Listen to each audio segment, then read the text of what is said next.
Let me start with something that sounds ridiculous on the surface. Bitcoin, Europe, tariffs, Greenland.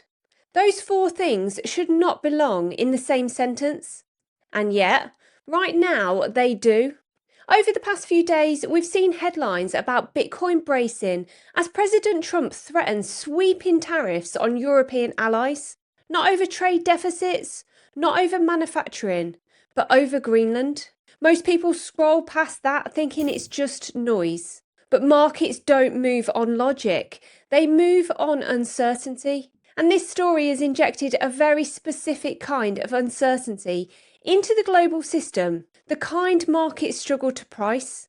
Not inflation data, not interest rates, not earnings, but political unpredictability inside alliances. So in this video, I'm not going to tell you this is bullish or bearish for Bitcoin.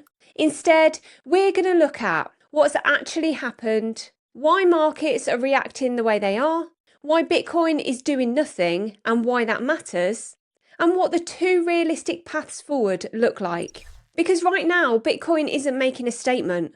The market is waiting. If you're new here, I'm Paula. And on this channel, we focus on context and strategy, not hype. So let's slow this right down. Over the weekend, Donald Trump announced plans to impose tariffs on 8 European countries. Not rivals, not adversaries, but NATO allies. Denmark, Norway, Sweden, France, Germany, the UK, Netherlands and Finland. The structure matters. The tariffs would start at 10% in February and rise to 25% by June, and then remain in place until Denmark agrees to sell Greenland to the United States. That last condition is the key. This isn't a trade adjustment, it's leverage. Tariffs are being used as a political pressure tool tied directly to territory. Europe responded immediately. Emergency meetings were called. Public rebuks were issued. Language normally reserved for adversaries was suddenly used between allies. Because if this works once, it changes the rules. And markets are very sensitive to rule changes. We all know trade disputes aren't new. Markets know how to price them. What markets don't know is how to price coercion inside alliances. This isn't US versus China. It's pressure applied within a bloc that's meant to be stable. That introduces questions markets hate. What agreements still matter? What guarantees are enforceable? And where does this stop? When those questions appear, capital pauses. Not because it's scared, but because it doesn't have enough information to move. Bitcoin didn't crash, but it didn't rally either. It's chopping sideways around the mid-90Ks, frustrating everyone. Some people see strength, others see weaknesses. It's neither. It's indecision. Bitcoin at this level is not a statement, it's a placeholder. The market is saying, we don't know how bad this gets or how long it lasts. It's not fear, it's uncertainty. And uncertainty doesn't lead to aggressive buying or selling. It leads to waiting. There's a myth in crypto that uncertainty is always bullish. It isn't. Uncertainty kills leverage, kills narratives, kills retail participation. And that is why markets become boring. And boring markets don't wipe people out financially, they exhaust them psychologically. It's how people lose conviction, not through crashes, through time. So yes, this kind of geopolitical uncertainty can absolutely suppress Bitcoin longer than people expected. That's not bearish either, it's just realistic. So why isn't Bitcoin collapsing? It's because there's no forced selling. Large stakeholders aren't panicking. Institutions already positioned aren't exiting. There's no credit event, no leverage cascade.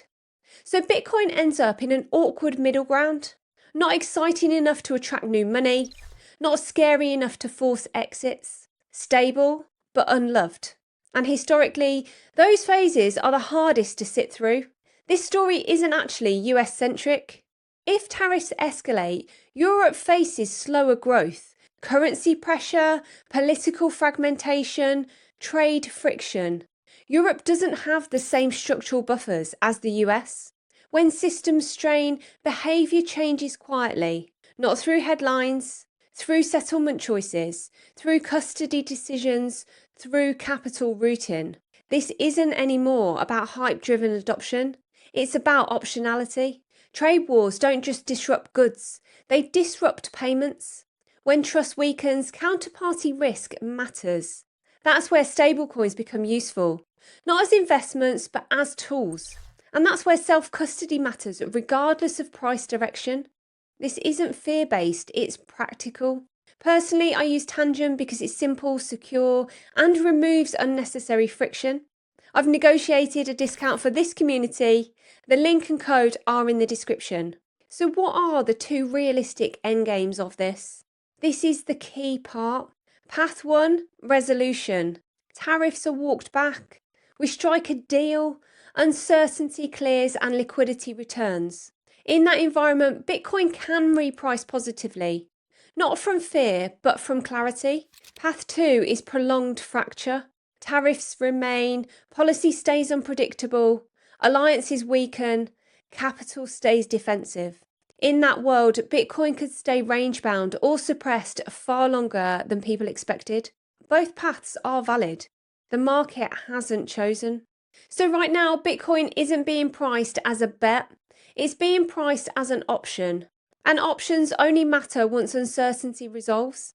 That's why prices feel stuck. That's why conviction is tested, and it's why patience matters. So if you're feeling a little bit overwhelmed at the moment, remember we need to be sticking to strategies.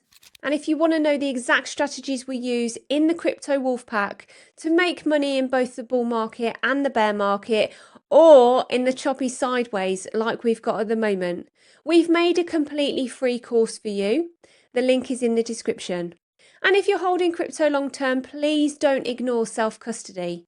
I've linked Tangent below with the exclusive discount.